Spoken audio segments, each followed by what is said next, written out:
안녕하세요, 허니쌤입니다. 이번 시간에는 훈민정음을 공부해 보도록 하겠습니다. 이 앞에까지 바로 우리가 훈민정음 창제 원리, 즉 문자를 만든 원리, 문자를 운용하는 원리, 표기하는 방법까지 공부를 했다면 이제부터는 본격적으로 그 세종께서 훈민정음을 창제하신 취지를 밝혀놓은 글, 세종어지의 훈민정음이라고 타이틀이 붙은 그 어지 부분을 공부를 해보도록 하겠습니다. 먼저 어지로 본격적으로 들어가기 전에 훈민정음 네 글자에 담긴 뜻부터 한번 알아보도록 할게요. 자, 보시면 우리 준비된 교재, 그래요, 다운로드 받으실 공간에서 다운을 받으셨죠? 보세요. 교재 6쪽 글자 이름으로서의 훈민정음 했습니다. 두 가지 의미가 있어요. 글자 이름으로서의 훈민정음이 있고 책 이름으로서의 훈민정음이 있고, 바로 그 두 가지 측면을 하나씩 살펴보도록 하겠습니다. 네, 일단 우리가 세종께서 창제하신 훈민정음을 바르게 사용하여 어쩌고저쩌고 하면 이거 글자 이름으로 사용한 거거든, 그죠? 네, 봅시다. 작자는 누가 뭐라고 해도 세종입니다. 왜? 명령권자니까. 바로 세종이 명령을 내리지 않고, 명령을 내렸다 하더라도 점검 제대로 안 하고 흐지부지 했다면 만들어지지 않았을 거야. 철저하게 끝까지 완성될 때까지 집요하게 그죠? 네. 덕후기질을 발휘해가지고서 완성을 해냈습니다. 그래, 세종. 그 작자는 누가 뭐래도 창제자는 세종이다. 그래요. 그 다음 협찬자, 나머지는 전부 다 협찬자. 대부분 집현전 학사들에다가 이제 수양대군을 비롯해서 왕자들 몇 명까지, 네, 주로 뭐 수양대군하고 한평대군이 꼈다든가, 뭐 수양대군은 확실히 여러 가지 그 공헌을 많이 했어요. 훈민정음 창제할 때. 그래요. 정인지, 신숙주, 성산문, 최항, 박팽년, 이계, 강희안, 이설로 등 집현전 학자들이 대부분이다. 그래요. 나머지 다 협찬자입니다. 연대 창제는 세종 25년 1443년이죠. 음력 12월에 예의가 완성되고요. 그 다음 완성 및 반포는 28년 1446년이 된다. 네, 이때 이제 훈민정음 해례본이 간행이 되는 거죠. 이 해례본이 한문본입니다. 한문본. 네, 한글본이 아니고. 아니, 새로운 글자를 만들었다 한글로 다 책을 만들어버리면 누가 읽어? 아무도 못 읽지. 그래서 신매체의 매뉴얼을 두 매체를 이용해서 만든 거야. 그치? 그래서 훈민정음 해례본이 먼저 나왔다. 네. 그 다음 취지. 그래요. 요거는 꼭 외워두셔야 돼요. 네 가지 정신. 자주정신, 애민정신, 창조정신, 실용정신이 구현되었다. 그 다음 두 번째, 우리나라 한자음의 정리와 표기를 통일하기 위해서 제정한 것도 있다. 배경. 의문학적으로 중국 운서의 체계와 이론을 많이 받아들였다. 특히 홍무정운에 따랐다라고 하는 것이고, 사상적인 면에서 역학과, 이게 역학이라고 하는 것이 주역을 말하는 겁니다. 주역.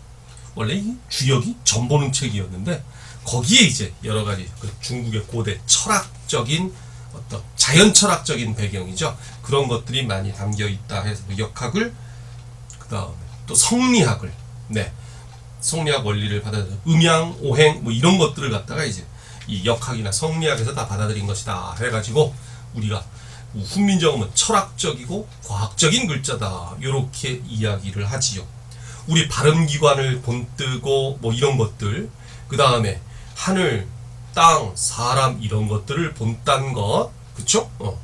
그리고 거기서 양성, 음성 이렇게 따졌던 것, 오행이라고 하는 것은 이제 목화토금수를 말하는 건데, 그게 이제 자음, 즉 초성 제정할 때 아음, 설음, 순음, 치음, 후음 할 때 아, 설, 순, 치, 후가 바로 목화토금수 거기에 해당하는 거예요. 그래요. 그래가지고 이제 굉장히 철학적이고 과학적인 문자다. 요렇게 이제 알려져 있죠. 자, 일단 글자 이름으로서의 훈민정음을 그렇게 살펴봤고요. 그 다음 이제 책으로서의 훈민정음을 봅시다. 훈민정음 해례본, 이게 한문본이에요. 원본 훈민정음이죠. 그 그 예의 부분을 우리가 여태까지 공부를 한 거예요. 먼저 자모의 음값, 소리값하고 그 다음에 자모의 운용, 이게 운용법이었죠. 그래서 연서, 병서, 부서, 그죠? 이런 것들 전부 다 여기서 공부를 했잖아. 그렇죠? 네. 그래요. 운용법, 그 다음 성음법, 사성점, 그리고 입성까지 여기서 다 공부한 겁니다. 그리고 이제 본격적으로 조금 있다가부터 이제 첫 번째 과로 1번 세종의 어지를 공부를 할 차례죠. 그 다음 이제 해례 부분이 있는데 이거는 고등학생들이 공부할 부분이 아니에요. 예, 국문과나 그 국어교육과에서도 3학년 이상 고학년이 되어야 가르치는 부분입니다. 전공 필수로 해가지고 제자해, 초성해, 이거 다 한문, 원문 다 외우고 시험 보더라고 힘들었어요. 그냥 구절만 외워서 시험 보면 이건 한문 시간이고 거기에 담긴 글자, 즉 우리 국어학적인 원리 이런 것들을 다 분석을 해내야 되잖아. 그걸 다 또 설명을 또 한문으로 또 해야 되고 죽는 줄 알았습니다. 물론 A뿔을 받았지만 외웠어 그냥 통째로. 훈민정음 해례본을 다 외웠다니까 거의. 예. 그래가지고서는 시험을 봤었죠. 끔찍합니다. 자, 그 다음에 정인지 서문이 붙어 있어요. 근데 정인지 서문이 맨 뒤에 있어. 왜? 신하의 말이니까. 그 앞에 세종의 어지부터 시작해서 해례 부분의 그 6가지 제자해, 초성해, 중성해, 종성해, 합자해, 용자해. 세종이 만든 거니까 이거 전부 다 세종의 말이란 말이야. 즉 왕의 말이 먼저 앞에 딱 붙고 서문이지만 정인지 신하의 서문은 맨 뒤에 붙는 거지. 그게 이제 왕권이라고 하는 겁니다. 네. 정인지 서문에 이제 창제, 취지, 경위, 의, 가치 이런 것들을 설명했다. 그리고 이제 세조 때 가가지고 수양대군 때 가가지고서는 이제 그 수양대군이 왕위를 잡고 5년 만에 이 해례본을 언해를 하죠. 우리 말로 번역을 합니다. 그게 언해본이에요. 근데 그건 이제 예의 부분만 구격을 했습니다. 즉 거기 본 부분만, 해례 부분은 빼고. 세조 5년에 말이죠. 네. 요걸 갖다 이제 희방사에서 발견됐다. 희방사라는 절에서 발견됐다. 그래가지고 희방사본이라고도 하고요. 월인석보라는 불경 앞부분에, 월인석보가 이게 불경이라기보다는 그 부처님의 족보예요. 월인석보 그리고 이제 부처님의 공덕 이런 것들을 갖다 예찬한 그 작품인데 그 앞부분에 이게 뜬금없이 끼어 들어가 있어가지고 누가 그렇게 묶어놨어. 그래가지고 스님들도 이게 뭐야 하고서는 도대체 알 수가 없네. 왜? 국어학을 전공을 해보질 못했으니까 모르고 있다가 나중에 발견된 거예요. 그래가지고 월인석보 첫머리에 실려 있더라 이런 얘기죠. 그래서 교과서 수록 부분은 세조 때 표기라는 거. 그래서 빈칸 괄호 안에다 세조 이렇게 적어주시면 되고요. 자, 이제 여기까지가 워밍업. 이제부터 본격적으로 훈민정음 어지를 공부를 해보도록 하겠습니다. 네. 그 중에 이제 첫째 문단 부분이에요. 첫째 문단, 나란 말싸미서부터 사마띠 아니할 사이까지. 네. 자, 갑니다. 제일 먼저 타이틀. 세종, 어제, 훈민정음. 여기에 이제 우리는 두 가지를 알 수가 있는 거죠. 동국정음식 한자음 표기하고 음절 이루기가 쓰였구나. 그래요. 거기에 소리값이 없어도 표기를 해 놓을 수밖에 없었다고 하는 그 이응 표현, 이응 종성, 그치요? 그 다음에 훈민정음 할 때 음에 여린, 히읗, 초성 이런 것들은 이제 소리값이 없는 형식적 문자다 하는 거. 그래요. 그래서 동국정음식 한자음 표기가 쓰였고, 그리고 음절 이루기가 되어 있고, 그 다음 세종이라는 단어가 쓰인 걸로 봐서 이거는 세종 사후의 문헌, 사후의 표기라는 증거가 된다. 이렇게 되는 거죠. 그 세종이니 태종이니 태조니 뭐 이런 거 있잖니, 고종 이런 것들 전부 다 그 왕이 죽은 다음에 신하들이 논의를 거쳐가지고서는 왕의 호칭을 무엇이라고 할까요? 해가지고 저거 정리하는 거예요. 정의하는 거예요. 그래가지고서 이제 그 죽은 뒤에 붙는 호다 해서 시호라고 보통 얘기를 하지요. 예. 세종이라는 단어가 일단 쓰였으면 세종 사후구나 이렇게 하시면 돼요. 자, 첫째 문단 들어갑니다. 첫째 문단에 반영되어 있는 정신은 자주정신이에요. 거기 빈칸에다 자주 적어보시고 주체성을 강조한 부분이다 이런 말이죠. 자주정신. 한마디로 요약하면 우리말이 중국말과 다르다는 인지, 그것을 표현한 구절이다 이런 얘기죠. 첫 구절, 나랏 말싸미 중국의 이렇게 표기가 된 겁니다. 네. 자, 여기서부터 이제 우리 고전 문법 공부 방법을 제대로 적용시켜가지고 우리 차근차근 공부를 해나가 보도록 합시다. 네. 나락 말싸미. 일단 외국어 공부랑 방법이 같아야 된다고 하면서 현대국어 해석 분명히 하셔야 된다고 그랬죠? 정확하게? 그래요. 나락 같은 경우에 어떻게 돼 있어요? 우리나라의 라고 해석을 했잖아. 그러면 얼른 봐봐. 이 우리나라에 해당하는 표기가 바로 나라겠죠. 그쵸? 그 다음에 의에 해당하는 의미가 바로 이제 형태소가 시옷일 거란 말이야. 이렇게 현대국어로 해석을 갖다가 분명하게 정확하게 해야만 요 형태소 하나하나의 의미를 제대로 알아낼 수가 있다니까. 그래서 현대국어 해석을 정확히 해야 된다는 얘기예요. 이해되겠죠? 그래요. 나라, 우리나라의 라고 해석을 했어요. 그 다음에 참고서에 보면 나라, 히읗 플러스 그 다음에 시옷 해가지고 나라시 만들어졌다 요렇게 표기가 돼 있을 거란 말이야. 근데 요거는 화살표대로 보는 거잖아. 우리는 이 화살표 말고 화살표 역방향으로 공부하라고 그랬죠. 그 화살표 역방향이 뭐야? 요 최종 형태에서 요것을 추론해내는 거지. 그러니까 이 선생님이 만들어준 이 교재대로만 순서대로 차근차근 밟아 나가면 알게 모르게 오전 문법 실력이 느는 거야. 자, 분자 네모는 바로 뭐냐면 형태소 분석이라는 약어 표시예요. 약어. 간략하게 표시해 놓은 표현이다 이거죠. 네. 앞으로는 요 분자 안 씁니다. 자, 나라 히읗. 히읗이 들어가요. 요거 조심해야 돼. 그 다음에 요게 이제 체언이고요. 우리나라라는 뜻이죠. 거기에 이제 시옷이 붙는 거야. 요 시옷이 바로 뭐냐면 관형격 조사죠.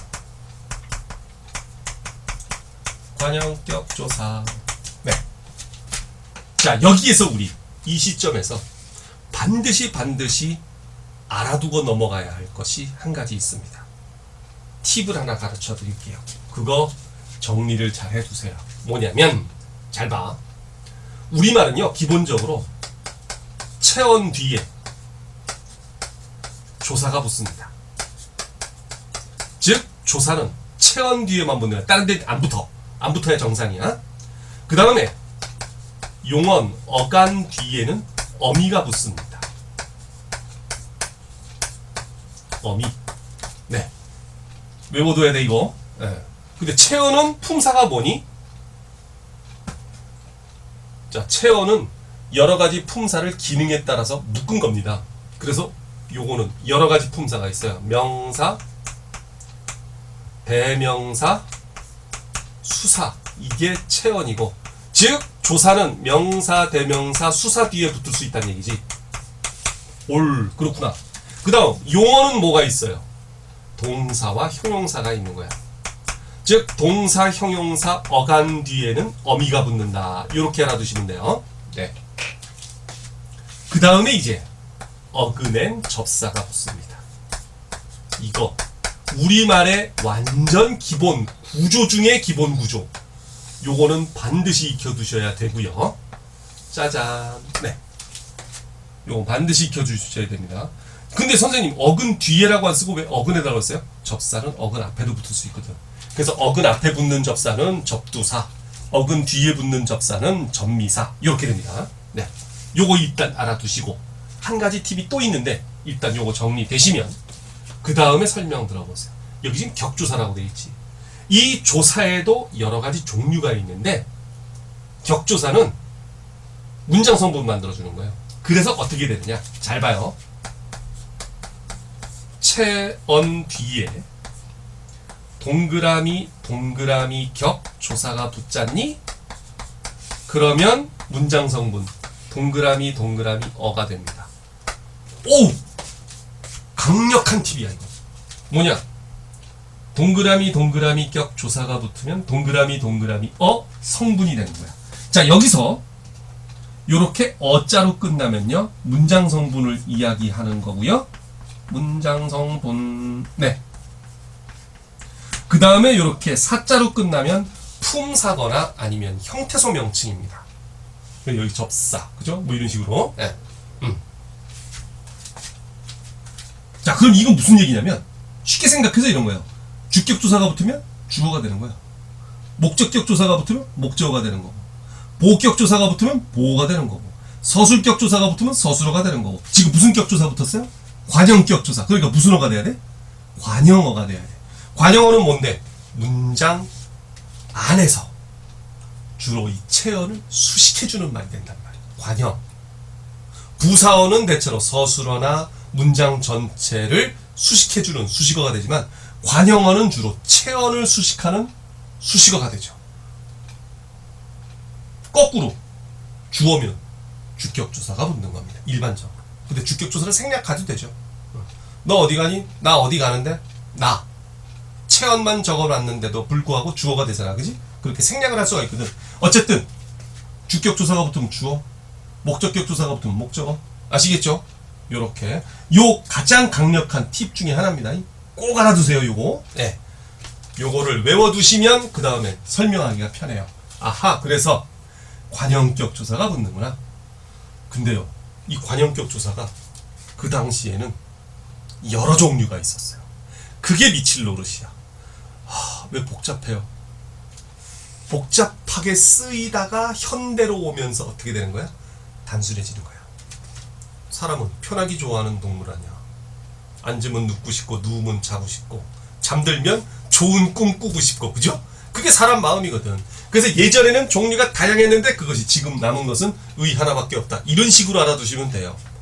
아, 우리 조상들이 쓰던 말들 아니야. 그치? 그 당시에 굉장히 복잡했어. 그렇지만 규칙적이었어. 우리는 단순하지만 중구난방이고 지멋대로. 어떻게 보면. 네. 네. 그 원칙들이 완전히 다 무시되고 그리고 없어지고 막 그렇게 돼버린 거라고 알아두시면 돼요. 자, 그 다음. 그래서 여기 지금 보면 나라 히읗, 그 다음에 관형격조사. 이 히읗 붙은 건 뭔데요?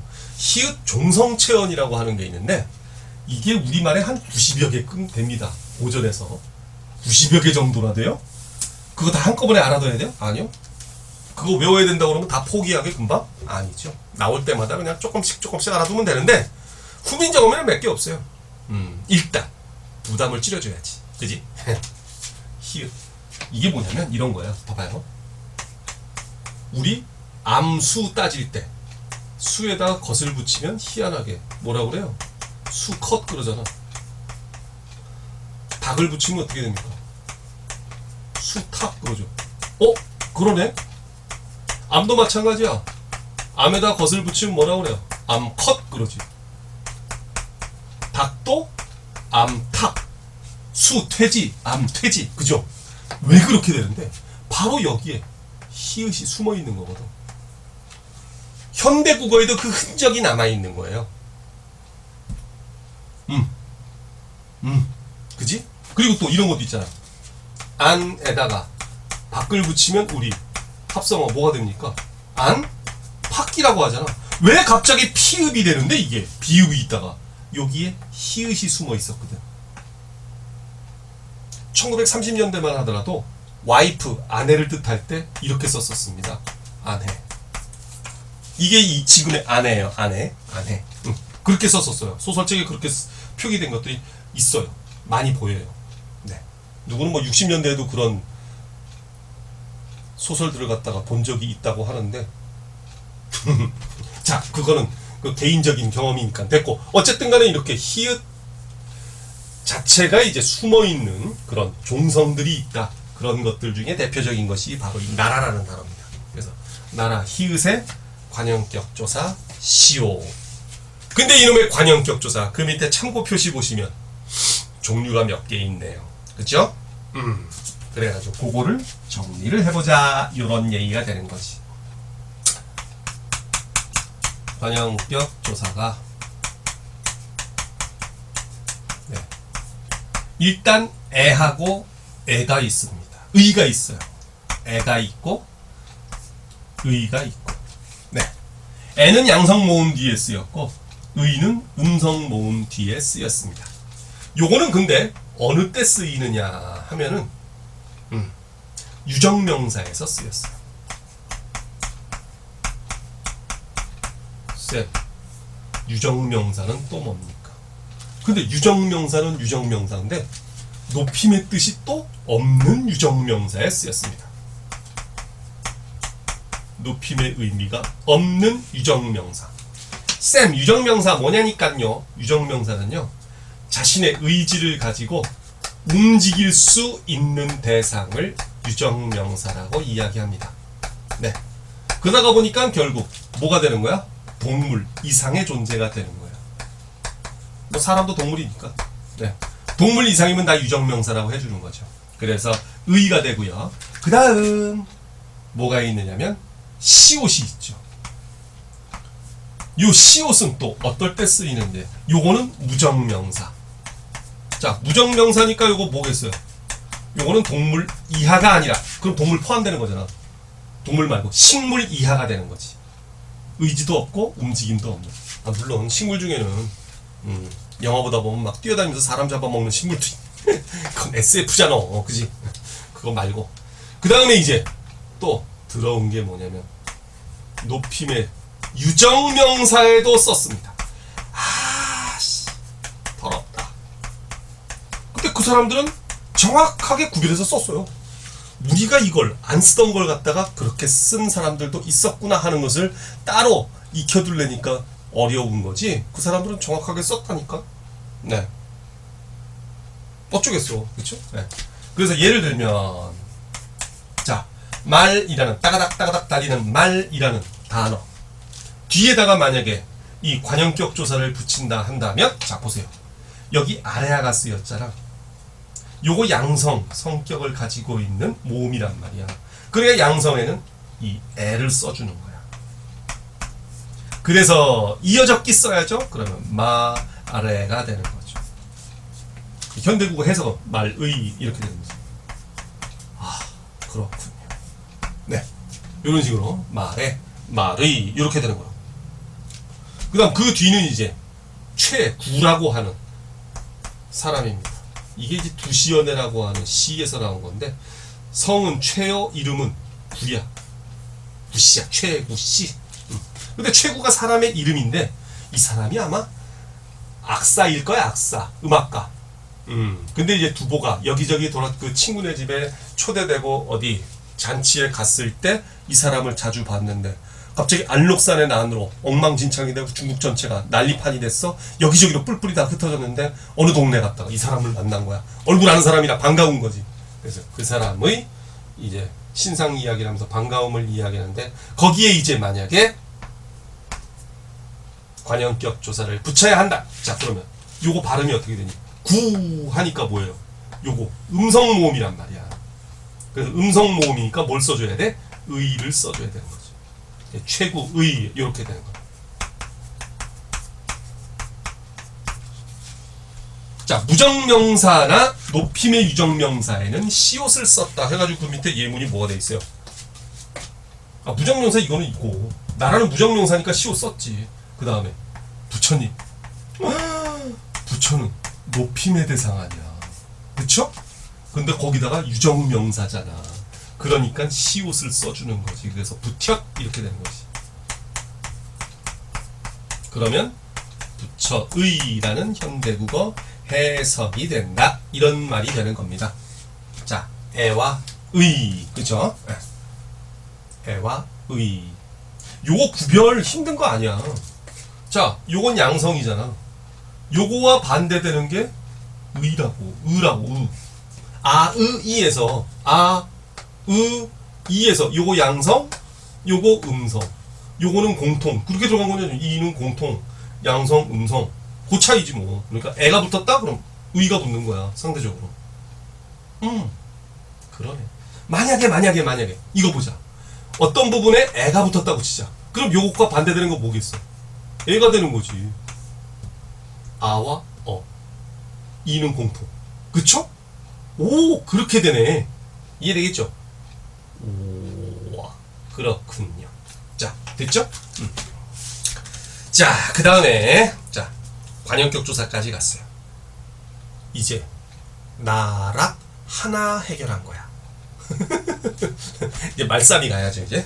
말싸미, 말이 이렇게 됐습니다. 그래요. 거기는 형태소 분석을 그대로 그냥 다 선생님이 써줬죠. 특별히 어려울 게 없으니까.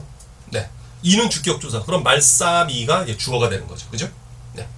그다음 변자는 이제 어형 변화가 됐든 의미가 변화됐든 뭐가 변화된 것을 말하는데 말싸미 이제 나중에 말씀으로 변하는 겁니다. 이환이 뭐 이런 것들은 신경 안 써도 되는데요.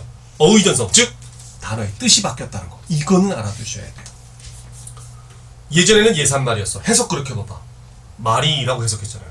근데 지금 말이가 아니죠. 말씀이. 이거는 높임말로 쓰잖아. 그죠? 자신을 낮춰서 상대방을 높일 때 쓰든지 아니면 상대방 자체를 높이든지 어쨌든 높일 때 쓰는 말이잖아. 그래서 예산말이 높임말로 바뀌었다. 단어 뜻이 바뀌었다. 이렇게 되는 거야. 되셨죠? 좋아요. 나랑 말싸미까지 했고요. 그 다음에 주격조사를 주격조사도 다양하게 나타났습니다. 그래서 그 밑에 설명이 있지요. 근데 주격만 있는 게 아니네. 네. 형태가 공통으로 주격이든 보어를 만드는 복격이든 서술어를 만드는 서술격이든 공통 분모가 있다. 이런 얘기죠. 자, 주격에는 그 당시에는 이 하나밖에 없었고요. 나중에 조선 후기로 와가지고서 이제 가가 붙는 거야. 가는 나중에 생겼어요. 이때는 이 하나밖에 없었어. 복격도 그냥 2입니다. 네. 뭐뭇이 되다, 뭐뭇이 아니다 할 때 지금도 이를 쓰잖아. 그 다음에 서술격 조사는 현대국어에는 이 다지만 요때는 이 라가 있었거든. 공통분모 이가 다 있단 말이야. 그 이가 나타나는 양상이 세 가지더라. 요런 얘기가 되는 거지요. 어떨 때는 이를 쓰고요. 어떨 때는 이 모음만 쓰고요. 어떨 때는 안 써. 안 쓸 수도 있었어. 탈락 때문에 그래요. 자, 이는 자음 뒤에 쓰였고요. 요거는 이 모음을 제외한 모음 뒤에 쓰였습니다. 다시 뭐라고요? 이 모음을 제외한 일반적인 모음 뒤.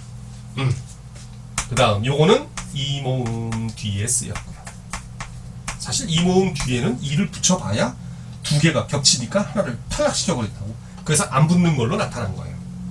네. 그래서 요 예문이 바로 뭐냐면 말쌈 자음으로 끝났잖아.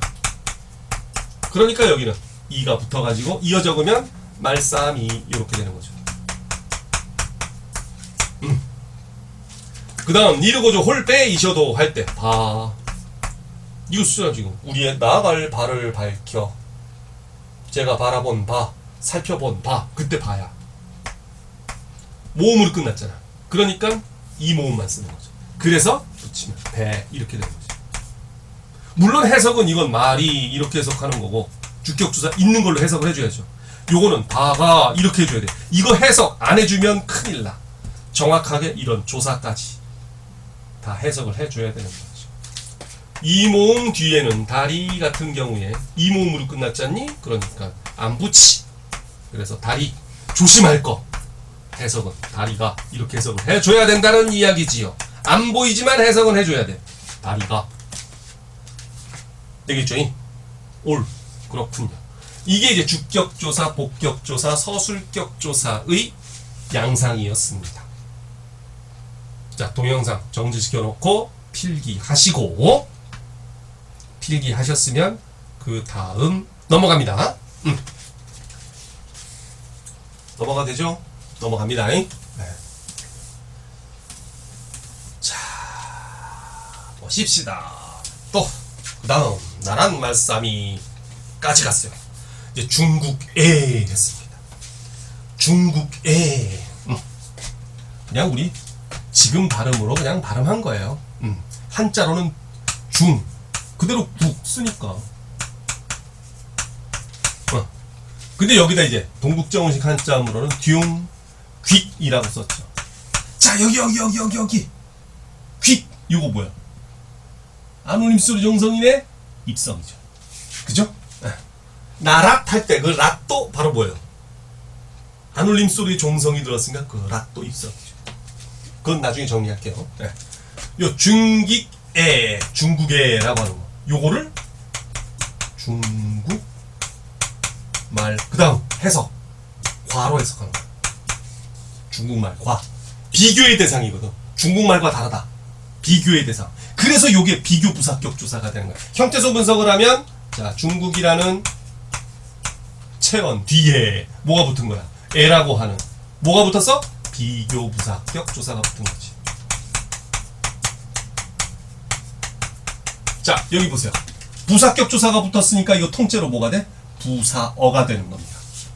아까 가르쳤잖아. 동그라미 동그라미 격 조사가 붙으면 동그라미 동그라미 어가 되는 거라. 부사격 조사가 붙었으니까 부사어가 되는 거야. 됐죠? 네. 비교 부사격 조사. 요거 조심하셔야 돼요. 거기 굳이 빈칸으로 여러분들이 직접 쓰게 만들어 놓은 부분이 예전부터 시험에 잘 나오는 부분이에요. 그래서 꼭 알아두셔야 돼요. 일부러 그렇게 해놓은 거야. 아니 나도 그것만 해놓고서는 그냥 그냥 쭉쭉쭉쭉 읽어나가기만 하면 편하고 좋지. 대신 여러분들 성적이 안 오르지. 그죠? 네. 그래서 여러분들이 직접 써보고 그리고 자꾸 쓰면서 공부를 할 때 이제 빈칸 넣기도 연습을 해보고, 요거는 최소한 여러분들 시험 보기 전에 2부 이상 뽑으셔가지고 선생님이랑 같이 이렇게 영상으로 공부할 때는 차분히 공부하다가 시험 직전에는 어떻게 해야 되는 거야? 빈칸 채우기 연습해야지. 답은 아니까. 답은 지금 공부하고 있잖아. 이거 여기다 답을 다 적어놨잖니, 그지? 그 다음에 시험 직전에는 이제 어떻게 하는 겁니까? 여러분들은 거기다가 빈칸 채우기 연습을 하는 거야. 할 수 있겠죠? 그런 식으로 공부하시면 됩니다. 좋아요. 자, 그 다음 중국의 달아. 이놈의 달아가 또 문제. 달아. 지금 선생님 어떻게 읽었어요? 달아. 그게 뭐 좀 이상하지 않아? 중국에 보통은 달아 이렇게 읽는데 그렇게 읽으면 틀립니다. 달아예요. 여러분들 이거 뭔가 좀 특이하다는 거 못 느끼셨어요? 특이하다는 거. 표기법과 관련해서 15세기 국어 표기의 원칙은 소리 나는 대로 적는 것이었다, 끊어 적기였다. 소리 나는 대로 적는 거. 그럼 좀 이상하잖아. 뭐가요? 이거 아직도 파악을 못하면 좀 둔감한 학생이고, 정말 이상하네 느꼈으면 조금 민감한 학생이에요. 아니 달아 발음을 하면 이런 식으로 적었어야 될 거 아니야. 근데 지금 어떻게 적혀 있어? 이렇게 적혀 있지 않고 달아로 적혀 있죠. 이 이응은 뭔데? 왜 들어가 있는데 여기? 이게 치고 올라갔어야 되는데 치고 올라가질 못했다는 거죠. 거기에 함정이 있는 거야. 요거는 달라서 또는 다름으로 라고 해석을 하거든요. 형태소 분석을 하면 어떻게 되느냐.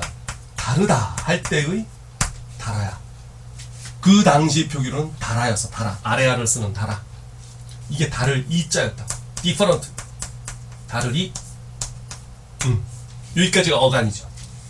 거기에 아라고 하는 연결 어미가 붙었네? 그러면 달아 하면 되잖아요.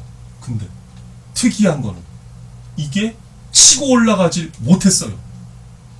만약에 치고 올라갔으면 이렇게 되는데, 이렇게 올라갈 수 있으면 이 자리에 소리값이 없다는 얘기잖아. 근데 치고 올라가지 못했다는 건 이 자리에 소리값이 있다는 얘기거든.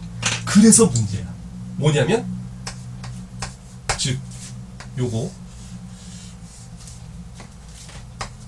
흔히 묻습니다. 의문의 개수 몇 개? 그러면 아무 생각 없이 자, 1개, 2개, 3개, 4개 끝.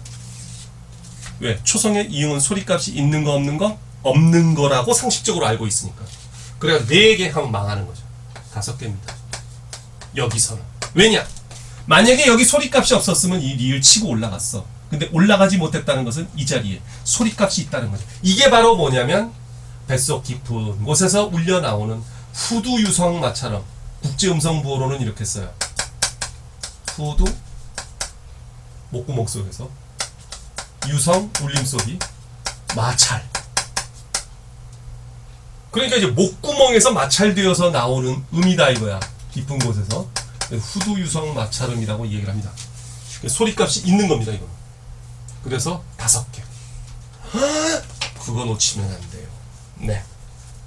그래서 의문의 개수 5개 달아. 요. 근데 우리 훈민정음에서 요런 양상의 변이를 일으키는 용언이 두 개 있어요. 지금 나온 다라와 나중에 나오는 니르다가 있습니다.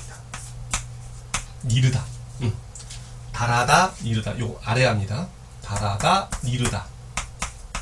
요 다라다는 요 다를 이자, 디퍼런트, 다르다 하는 의미의 단어고요. 요거는 말하다라는 의미야. 너 선생님한테 일러 할 때 그 말할 위자. 다라다와 니르다. 요거는 특이하게 잘 봐요. 다라 아래아를 쓰는 양성 모음이니까 모음 아로 연결돼서 나옵니다. 연결 모음 어미가. 그다음 요거는 니르란 말이야. 요거 음모음 음성 모음이거든. 그래서 요거는 어가 붙죠. 그랬을 때 요거는 요렇게 되고요. 요거는 이렇게 됩니다. 요것도 역시 마찬가지로 뭐예요? 소리값이 있는 거야. 그래서 요것도 소리값이 하나, 둘, 셋, 넷, 5개. 요런 양상으로 변하는 게 우리 훈민정음에서 두 개, 다라다와 니르다. 그러니까 요게 알 발음이죠. 다라다, 다라다, 다라다. 그죠? 알 발음. 근데 이렇게 가면 뭐가 돼? 클리어 L 발음으로 바뀐다는 거지. 이걸 갖다 설치구마라고 얘기를 하고, 우리 1학년 1학기 때 음운변이에서는 뭐로 배웠어? 유음화 이렇게 배웠죠. 일종의 유음화 현상이야 이게. 이렇게 끊어서 읽어버리는 게. 그렇군요. 네. 그래서 밑에 8쪽 밑에까지 공부를 했습니다. 네. 드디어 한 페이지 넘어갑니다. 우쪽 갑니다. 여기까지 정리됐죠? 네. 갑니다. 다음. 나란 말싸미 중국의 그 다음 문자 와로. 자, 문자 와로 서르 사마띠 아니할 싸이 이렇게 됐습니다. 네. 아니할 싸이로 읽었죠. 네. 아니할 쎄가 아니고 아니할 싸이. 네. 왜냐면 이게 하향 이중 모음이거든. 이 모음이 뒤로 붙어가지고 네. 하향 이중 모음이기 때문에 아이로 읽어줬습니다. 문자 와로 서르 사마띠 아니할 싸이. 물론 여기서 상성, 거성, 평성 이런 거 다 따져서 읽으면 그렇게 읽으면 안 돼요. 문자 와로 서르 사마띠 아니할 싸이 이렇게 읽어줘야 돼. 왜? 거성이잖아. 평성, 거성, 거성, 거성, 평성. 그치? 거기에 이제 상성도 하나 껴있으면 이렇게 또 읽어줘야 되고요. 낮은 음, 높은 음, 낮은 음, 높은 음 이렇게 읽어줘야 되는데 어쨌든 그거 신경 쓰지 말고 문자 와로 한자와 더불어니까 이거 뭐야? 영어의 with 개념이야. 그래서 분석 보면 문자라고 하는 명사에 와로라고 하는 뭐가 붙었어요? 공동부사격조사 이렇게 되는 겁니다. 문자 플러스 와로. 이 와로는 공동부사격조사. 영어로는 with의 의미.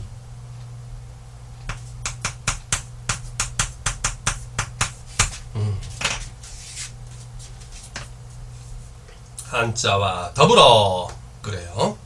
혹은 어떤 선생님들은 와라고 하는 접속조사 and 개념 거기에다가 부사격조사 로가 붙은 것으로 보기도 하는데 요거는 학교 선생님들마다 그 전공하신 학교에서 학설이 조금씩 다른 걸 선택했기 때문에 그런 거고요. 네. 어쨌든 이가 그 두 가지 성격인데 요거는 이제 내신 시험 때는 그 뭐 어쩌겠어. 학교 선생님이 정해준 대로 가야지. 칼자루는 학교 선생님이 쥐고 있으시니까, 쥐고 계시니까 그래요. 와로 공동부사격 조사로 보든지 와 플러스 로로 보든지 네. 선생님은 이제 와로를 선택한 경우가 되겠습니다. 그 다음 서르 이건 나중에 서로로 변하는 거고요. 부사 사마띠 요 사마띠 요 하나 단어 요거 유일하게 팔종성법이 적용된 단어예요. 사맛 할 때 어간 어떻게 돼 있어요? 치읓 받침으로 정리가 돼 있죠? 그래요. 기본형은 사맛다야. 참 지금 제가 뭐라 그랬습니까? 기본형.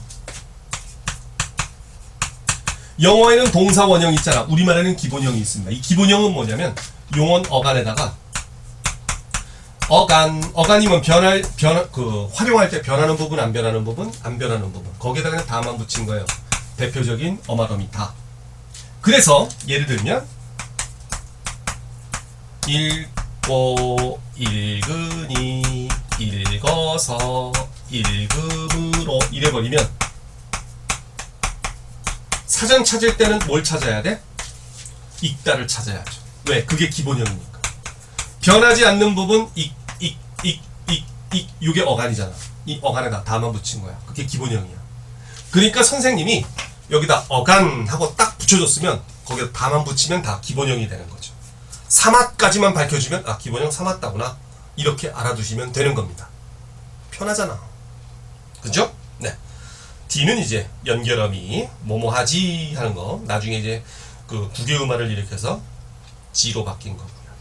그래서 사맛 했을 때 요것이 만약에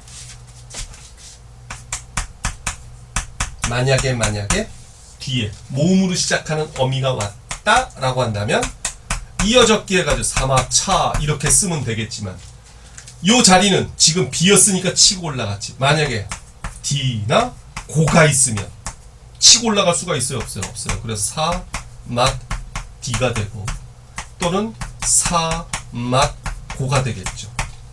그럴 때 조심해야 될 거. 여기는 분명히 어간에는 치읓으로 표기가 됐는데 요때는 팔종성법이 적용돼서 시옷으로 바뀐다는 거. 그래서 거기 빈칸. 아하! 소리 나는 대로 적기.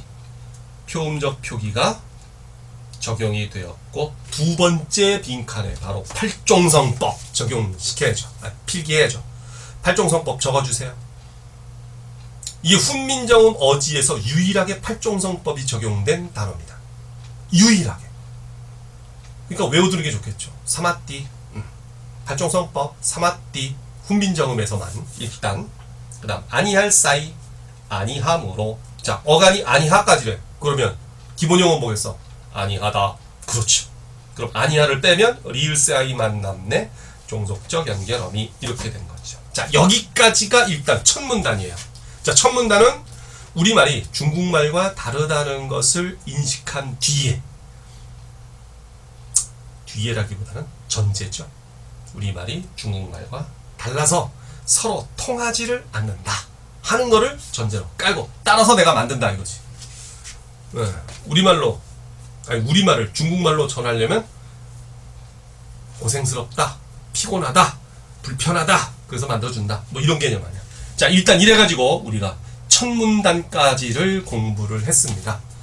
자, 고전문법 공부 방법을 다시 떠올리시면서 앞으로 이제 우리가 고전문법을 어떻게 공부해야 할지 자, 이 동영상 보시면서 다시 한번 성찰 아닌 성찰을 좀 해보시고 그리고 이제 차근차근 공부를 해주시기 바랍니다. 자, 수고 많으셨습니다. 자, 다음 시간에 또 봐요. 빠이.